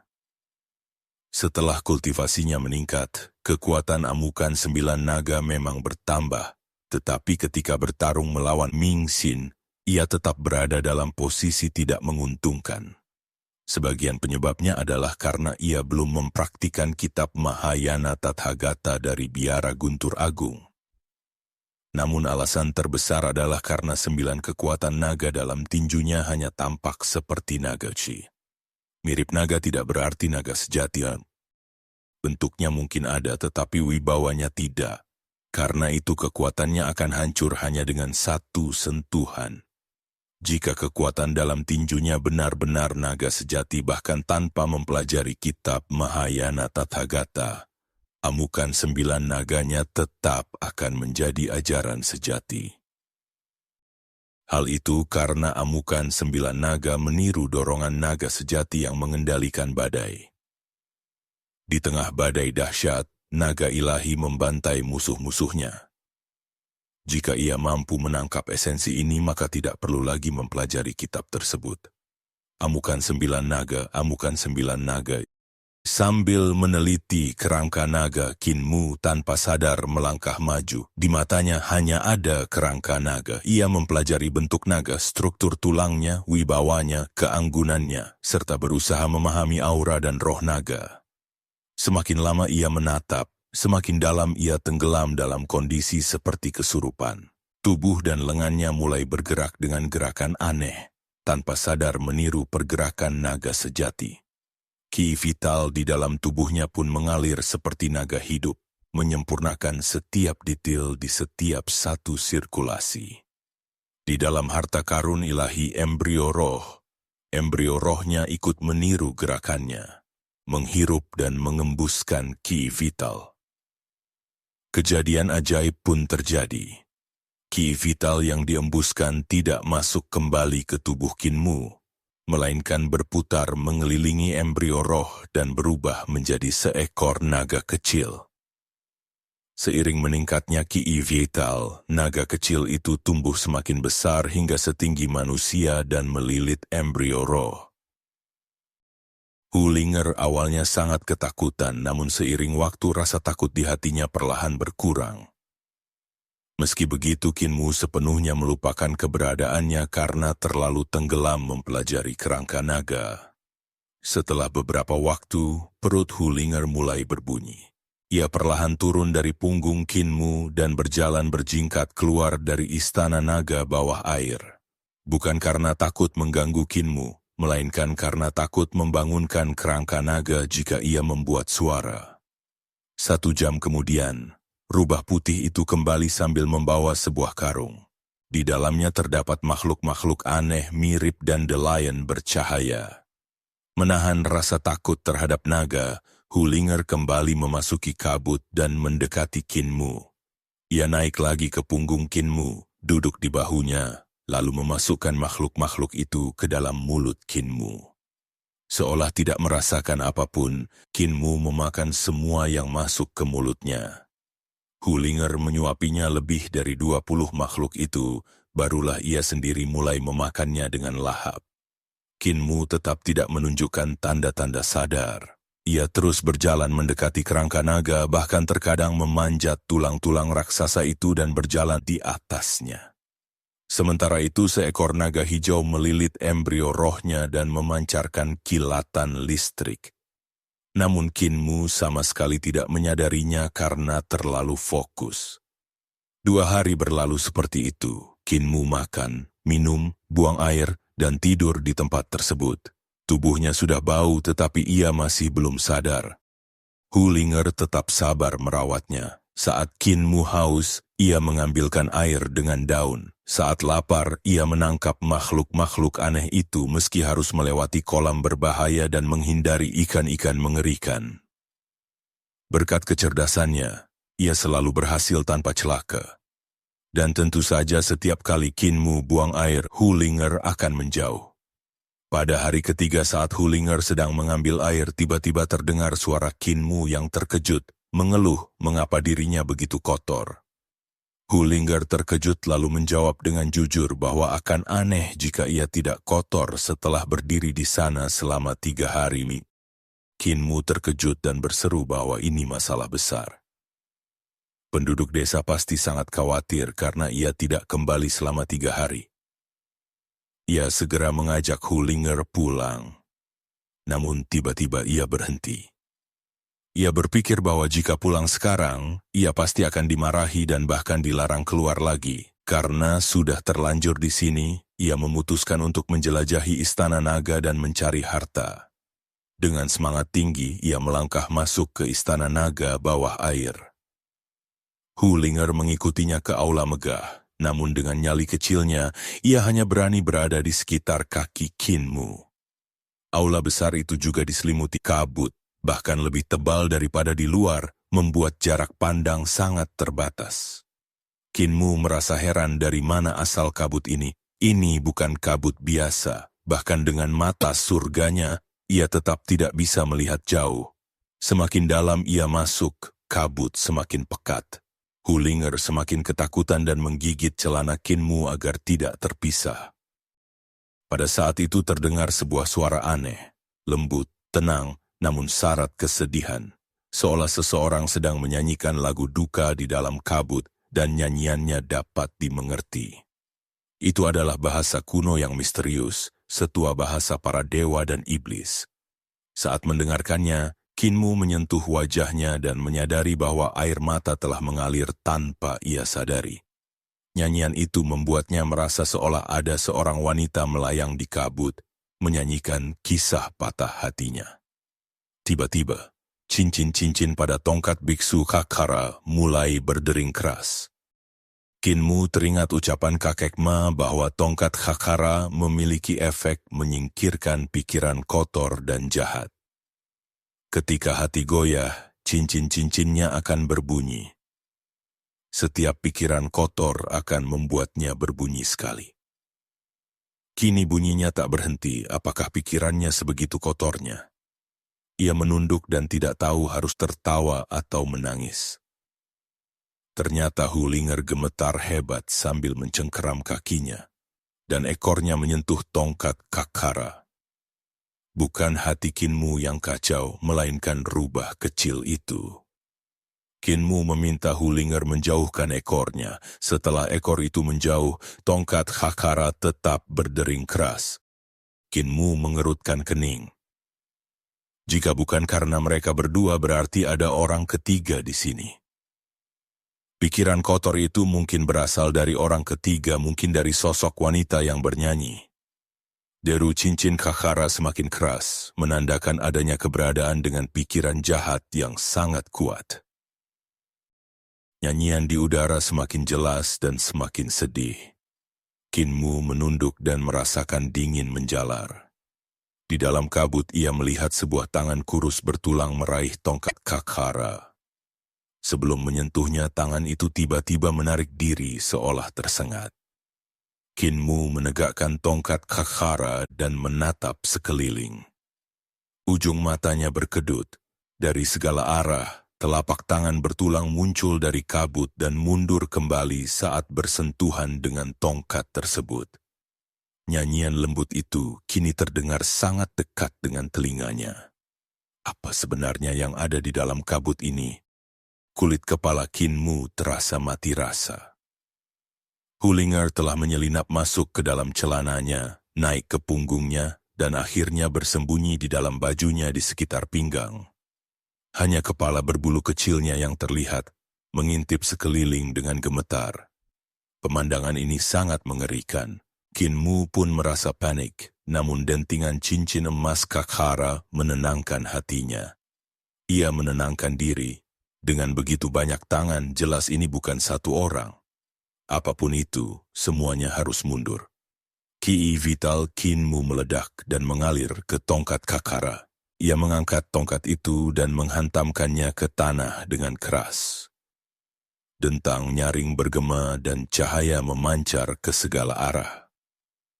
Pada saat yang sama, bayangan Buddha muncul di belakang Kinmu, duduk bersila di udara dan melantunkan bahasa Sanskerta. Aku telah mendengarnya demikian. Suara Sanskerta dari bayangan Buddha bergema, menyatakan bahwa sejak waktu tanpa awal, semua makhluk terus mengalami kelahiran dan kematian karena tidak menyadari pemahaman murni sebagai hakikat sejati dari pikiran abadi. Karena pikiran terdistorsi, mereka terikat dalam siklus tanpa akhir, berputar-berputar dan terus berputar. Bab 48. Di belakang Kinmu, roda cahaya berputar di belakang kepala bayangan Buddha, memancarkan sinar ke segala arah. Kabut aneh yang menyelimuti aula tersingkap oleh aura Buddha itu. Di tengah suara gemuruh tanpa henti, Kinmu menoleh ke sekeliling dan melihat mayat-mayat kering jatuh satu persatu dari udara menutupi lantai aula sepenuhnya. Selain mayat-mayat kering, terdapat pula kerangka yang telah kehilangan seluruh dagingnya, hanya menyisakan tulang belulang. Namun tulang-tulang itu masih mengenakan pakaian longgar yang menyerupai busana istana. Kabut di sekeliling menghilang seketika, membuat pandangan menjadi jernih. Meski demikian, nyanyian itu masih terus terdengar, hanya saja kini terasa lebih jauh. Nadanya tetap merdu dan syarat dengan kesedihan yang mendalam. Kinmu menarik kembali ki vitalnya, dan bayangan Buddha di belakangnya pun menghilang. Mengapa begitu banyak mayat tersembunyi di aula besar ini? Mayat-mayat ini jelas bukan orang biasa. Ia mengamati dengan saksama, alisnya sedikit berkerut. Jumlah mayat di tempat ini terlalu banyak, dan yang lebih aneh, mereka tidak membusuk. Tubuh Raja Naga Sungai bergelombang di luar telah lama membusuk hingga hanya menyisakan kerangka. Tidak masuk akal jika jasad-jasad di aula ini masih terawetkan sampai sekarang. Kemungkinan besar jasad-jasad ini datang setelah bencana reruntuhan besar. Mereka menemukan jalan menuju Istana Naga Sungai bergelombang dan memasuki aula besar ini sama seperti dirinya dan Hulinger. Sudut mata Kinmu bergetar saat ia menatap bagian terdalam aula. Di sana kabut tebal masih menggantung. Apa yang tersembunyi di dalam kabut itu hingga mampu membunuh mereka dan mengubah mereka menjadi seperti ini? Kulit kepalanya terasa kebas saat ia menggenggam erat tongkat biksu Kakara. Tongkat ini jelas merupakan harta berharga yang nilainya setara sebuah kota. Hanya dengan menyalurkan ki vital ke dalamnya, kekuatan luar biasa pun langsung muncul. Itu adalah keinginan Nenek Si agar ia membawa tongkat ini keluar. Nenek Si sangat memperhatikan keselamatannya. Selain tongkat ini, sang nenek juga melindunginya dengan berbagai cara dari balik kegelapan. Nenek pasti sangat khawatir selama beberapa hari ini. Perasaan bersalah sempat muncul di hati Kinmu, tetapi segera tergantikan oleh kewaspadaan saat ia mengamati sekeliling. Sumber kabut ini dan bahaya besarnya pasti berada di aula besar ini. Apa sebenarnya yang telah membunuh para praktisi yang datang menyelidiki tempat ini? Pada saat itu kabut tebal tiba-tiba menerjang ke arahnya, menyebar di bawah kakinya sebelum perlahan naik. Ketika mayat-mayat kering di lantai tertutup kabut, tubuh-tubuh itu perlahan bergerak dan bangkit dengan gerakan kaku yang aneh. Kabut terus meninggi hingga menutupi kepala Kinmu. Di dalam kabut, mayat-mayat mulai melayang. Saat kabut semakin pekat, tubuh-tubuh kering itu menghilang, tertelan sepenuhnya. Siapa makhluk yang berani menimbulkan kekacauan seperti ini dan mempermainkanku? Kakara. Kinmu mengangkat tongkat biksunya dan melangkah maju. Setelah berjalan puluhan meter, suara nyanyian terasa semakin dekat. Ia mengangkat tongkatnya dan menghantamkan ke tanah dengan keras. Aura Buddha kembali memancar terang. Suara Buddha menggema di sekeliling dan bayangan Buddha muncul lagi di belakangnya. Cahaya suci menekan kabut dan membuat mayat-mayat kering itu jatuh ke tanah sekali lagi. Biksu kecil. Suara mengerikan tiba-tiba bergema di aula, hanya mengucapkan satu kalimat. Kinmu dan rubah kecil hampir mengira mereka salah dengar. Kinmu akhirnya menemukan sumber kabut, berasal dari sebuah bongkahan es di dalam istana naga. Ia mendekat dan melihat seekor naga muda terbaring dengan tenang di dalam es. Sebuah pedang patah tertancap di dadanya, menembus tepat ke jantungnya. Di antara pilar-pilar naga di aula besar, seekor naga hijau raksasa berenang perlahan ke sana kemari. Naga itu tampak tidak memiliki tubuh fisik saat menembus pilar-pilar tersebut. Nyanyian itu berasal dari naga hijau tersebut. Tatapannya tidak pernah lepas dari tubuh naga muda yang membeku. Tatapan itu penuh kasih sayang dan kesedihan yang lembut. Seiring dengan nyanyiannya, seolah hati seorang ibu hancur karena kehilangan anaknya. Ini adalah jiwa seekor naga. Mungkin ia adalah Raja Naga Sungai yang mengamuk, atau mungkin pula istri sang Raja Naga. Ia jelas seorang ibu, dan naga muda yang membeku itu pastilah anaknya. Ia pasti mengalami bencana reruntuhan besar, sementara anaknya telah lebih dulu terluka parah oleh pedang yang merenggut nyawanya. Karena cintanya yang begitu dalam, ia membekukan tubuh anaknya saat kematian datang. Namun jiwanya tetap bergentayangan di aula besar ini menjaga anaknya yang berharga sambil menyanyikan lagu-lagu pengantar tidur ras naga, berharap suatu hari anaknya dapat terbangun kembali. Biksu kecil, kemarilah. Suara itu kembali terdengar. Kinmu menoleh ke arah asal suara dan melihat, selain bongkahan es yang menyegel naga muda itu, terdapat bongkahan es misterius lain di aula. Kedua bongkahan itu saling terhubung. Di dalam es tersebut, seorang tetua beralis putih mengenakan jubah ungu terperangkap di dalamnya. Pakaiannya adalah jubah resmi tingkat tinggi, jubah senja dengan 9 ornamen. Di pinggangnya tergantung liontin emas dan giok serta sebuah pedang. Di kepalanya terpasang mahkota kekaisaran berjumbai 9, dan posisinya tampak seolah sedang memetik sesuatu. Di satu tangannya terdapat panji hitam, tangan lainnya menembus jauh ke dalam bongkahan es yang terhubung dan menggenggam sebuah manik hijau seukuran telur. Kinmu tidak tahu apa sebenarnya manik hijau itu, namun di dalamnya tampak seekor naga hijau kecil yang melilit. Apakah manik inilah yang membekukan orang tua itu? Kinmu mengedipkan mata dan mendekat untuk mengamati lebih jelas. Ia segera menemukan keanehan. Saat ia bergerak, mata tetua di dalam es itu juga ikut bergerak. Suara tadi memang benar berasal darinya. Jantung Kinmu berdegup lebih kencang. Ia teringat pada mayat-mayat kering di lantai dan sebuah kemungkinan pun muncul di benaknya. Tetua ini kemungkinan adalah orang pertama yang menemukan istana naga sungai bergelombang. Saat ia menemukan manik ini dan hendak mengambilnya, ia justru membeku di tempat. Kemampuannya bertahan hidup di dalam es selama ini mungkin berkat panji hitam di tangannya. Panji itu membunuh para praktisi yang datang setelahnya dan menyerap esensi serta darah mereka hingga para korban berubah menjadi mayat kering. Karena terperangkap dalam es, jumlah kekuatan yang dapat ia gunakan seharusnya terbatas. Dengan tongkat biksu Hakara di tangannya, Kinmu mampu menahan kekuatan aneh panji hitam itu dan melindungi dirinya. Tetua di dalam es mengeluarkan suara bergetar. Ia berkata bahwa tongkat itu adalah milik biksu tua dari biara Guntur Agung dan itulah sebabnya Kinmu mampu bertahan dari kabut aneh tersebut. Ia bertanya mengapa Kinmu, yang bukan biksu dari biara Guntur Agung, bisa memiliki tongkat itu.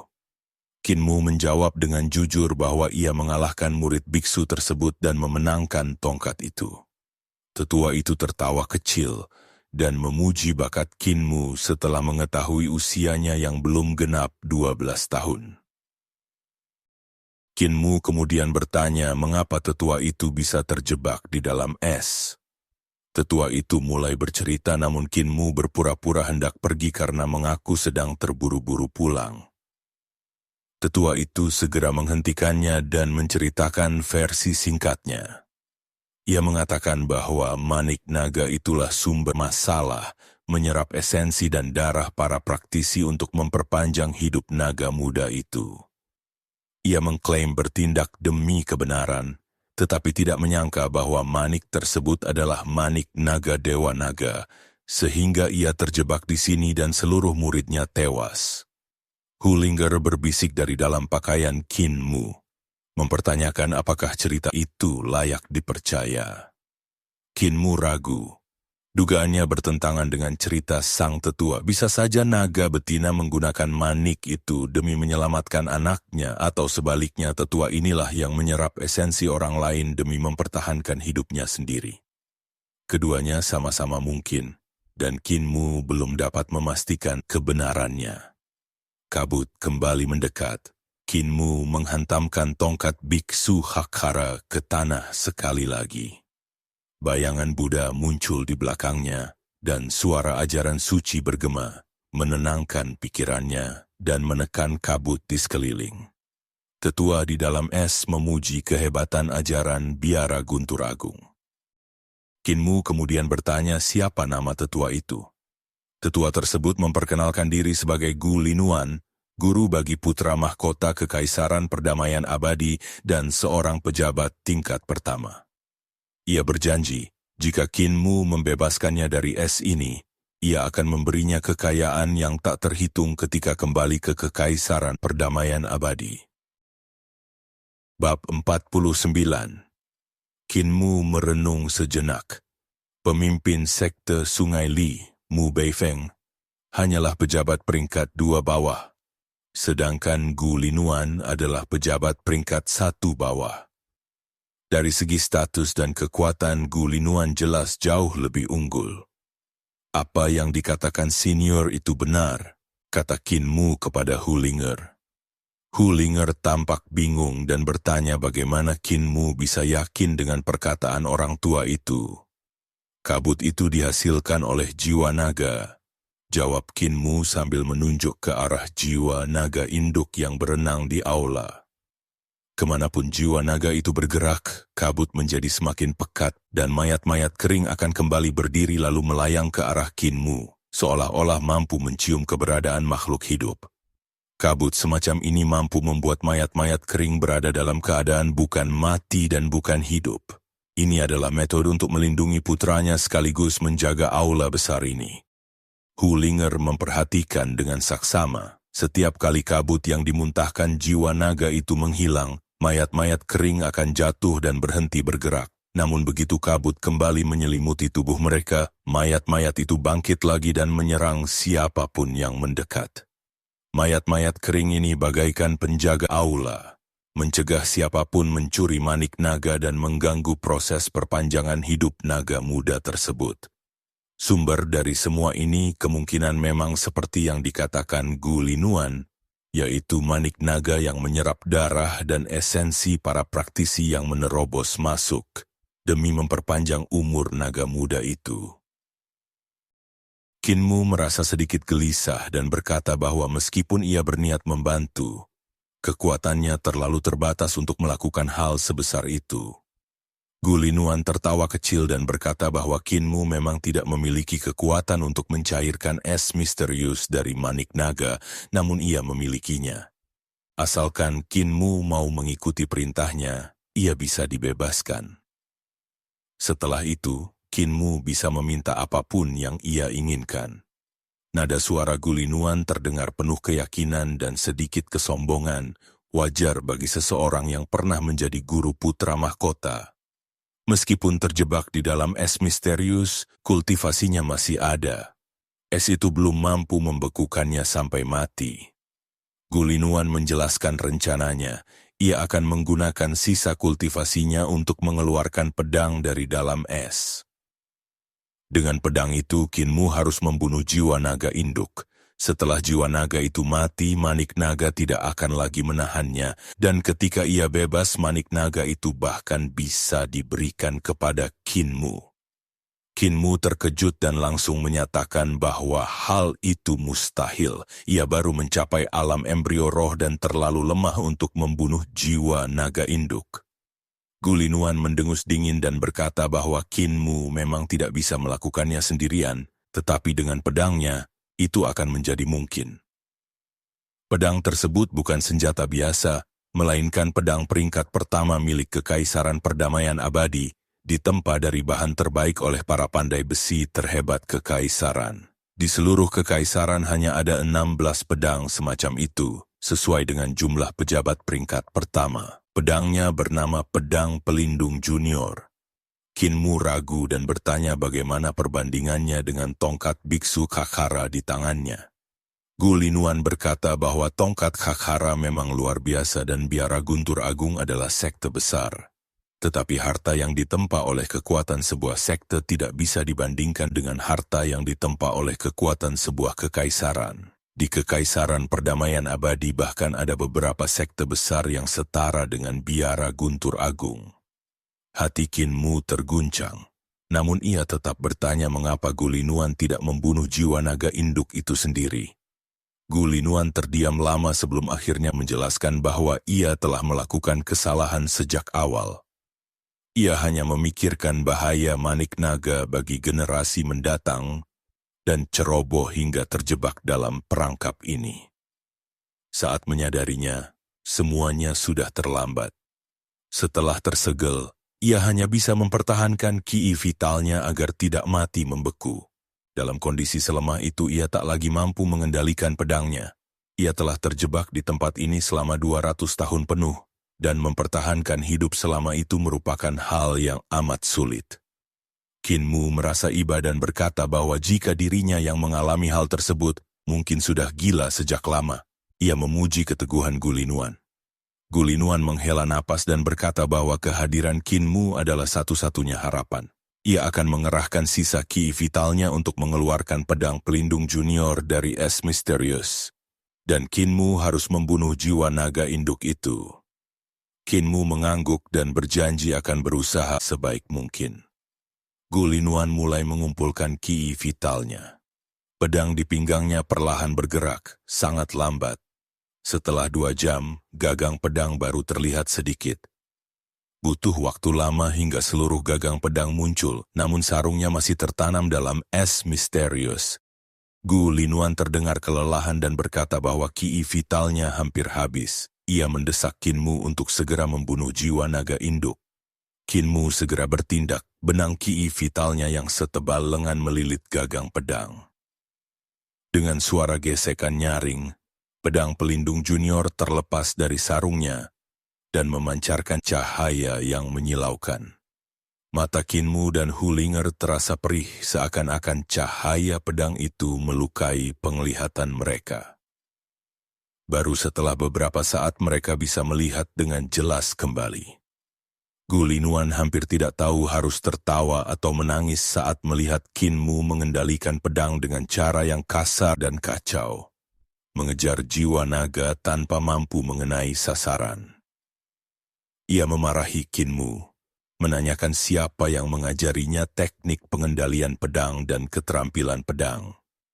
Qin Mu menjawab dengan jujur bahwa ia tidak tahu teknik pengendalian pedang dan tidak menguasai keterampilan pedang apapun. Gulinuan hampir meledak marah dan bertanya mengapa Qin Mu membawa kantong pedang jika ia tidak tahu apa-apa tentang pedang. Qin Mu menjawab dengan malu bahwa kantong pedang itu sangat berat, jadi ia membawanya sebagai latihan. Gulinuan hampir memuntahkan darah. Ia menahan diri sekuat tenaga sebelum akhirnya berkata bahwa ia akan mengajarkan teknik pengendalian pedang dan keterampilan pedang. Qin Mu langsung menggeleng dan berkata bahwa ia tidak akan belajar.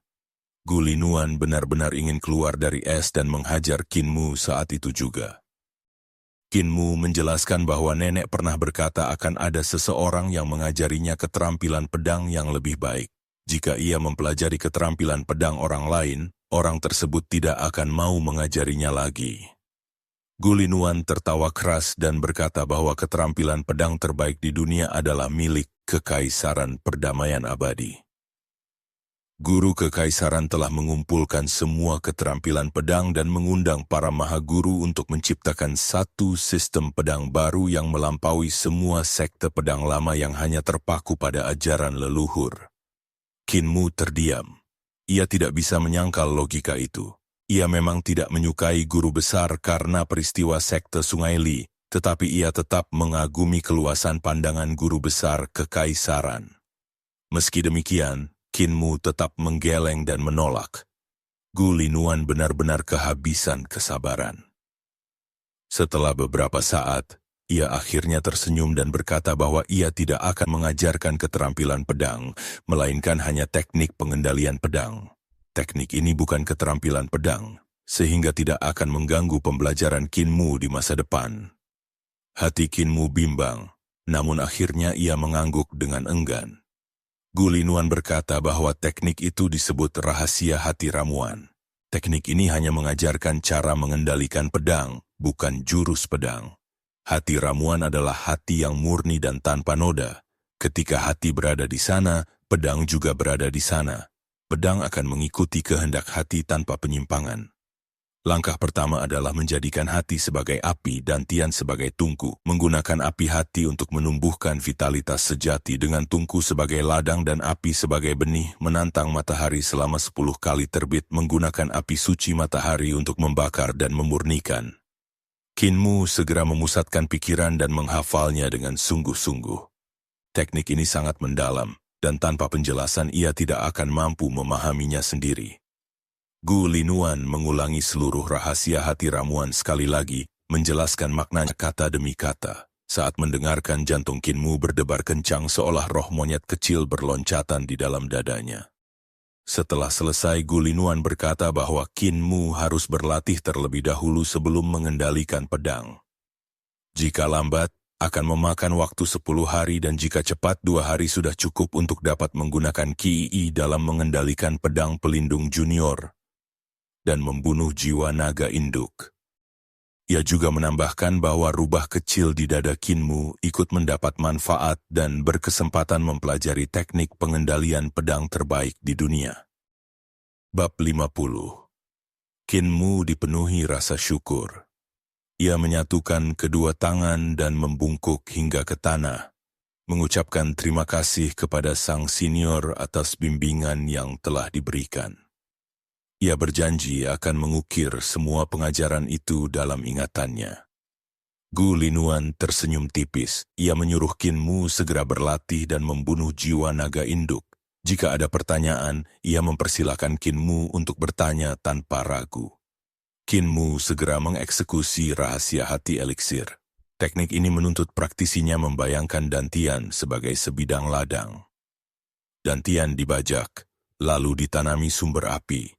Ketika 10 matahari terbit di langit dantian, mereka akan memelihara sumber api tersebut hingga berubah menjadi api suci yang mengamuk, menjadikan dantian sebuah tungku yang menyala dahsyat. Setelah mencapai sedikit keberhasilan, barulah seseorang dianggap menguasai dasar ramuan jantung. Ketika ramuan hati mencapai keberhasilan kecil, pedang akan mengikuti pikiran penggunanya. Hati dan pedang menyatu bergerak seirama. Namun memelihara sumber api hingga menjadi api suci bukanlah perkara mudah. Mengembangkan jantung eliksir bahkan lebih sulit. Karena itu jantung eliksir terbagi menjadi 9 transformasi. Jika Kinmu berhasil menembus transformasi pertama, kemampuannya dalam mengendalikan pedang dengan Qi akan melampaui batas sebelumnya dan setara dengan jiwa naga induk. Gu Linuan tertegun. Dalam waktu singkat, Kinmu telah membajak dantiannya dan menanam sumber api. 10 matahari juga telah terbit bersamaan memelihara api tersebut. Ini menunjukkan fondasi kultivasinya yang luar biasa. Praktisi biasa akan kesulitan bahkan hanya untuk menanam sumber api, apalagi memunculkan 10 matahari. Biasanya, hal itu menuntut konsumsi pil spiritual dan obat ajaib dalam jumlah besar. Kinmu tidak memerlukan semua itu. Ia memenuhi seluruh dantian dengan sumber api dalam sekali jalan, bahkan masih menyisakan Qi vital untuk membentuk 10 matahari. Bakat seperti ini nyaris tak pernah terlihat di alam embrio roh. Gu Linuan menyadari bahwa dengan kecepatan kultivasi seperti ini, Kinmu hanya memerlukan 1 hari untuk mencapai transformasi pertama rahasia hati eliksir, membunuh naga dan membebaskannya. Ia menghela napas dalam hati. Jenius muda seperti ini sejujurnya tidak ingin ia bunuh. Namun reruntuhan besar adalah tanah peninggalan para dewa. Segala yang ada di dalamnya dianggap berdosa dan harus mati.